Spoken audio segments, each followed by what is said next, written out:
Hi. நான் பூ போட்டு கேட்குறேன்னு உங்களுக்கு நான் சொல்லியிருந்தேன் இதுக்கு முன்னாடி வீடியோவில். நான் பூ போட்டு கேட்டுட்டேன்.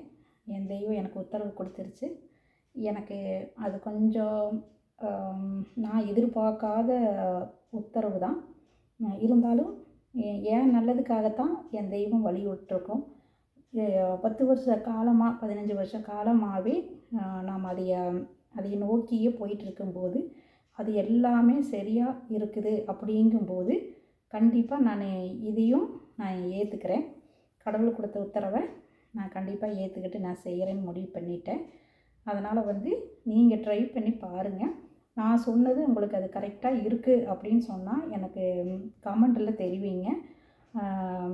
ஓகே சிஸ்டர், எனக்கு சரியாக இருக்குது அப்படின்னு நீங்கள் எனக்கு தெரிவிச்சிங்கன்னா எனக்கு கொஞ்சம் நிம்மதியாக இருக்கும். சில விஷயங்களை நம்ம இந்த மாதிரி பல இதில் கேட்டு தான் தெரிஞ்சுக்க வேண்டியதாக இருக்குது. நானே இன்னொருத்தர் கேட்டு தான் நான் செஞ்சேன். எனக்கு அந்த உத்தரவு கரெக்டாக இருக்குது. அதுக்கு மேலே நான் மாற்று கருத்து எதுவுமே செய்ய மாட்டேன். 2வது பட்சமாக பூ போடலாம் அப்படின்னு கூட நான் நினைக்க மாட்டேன். அது சரி வராது.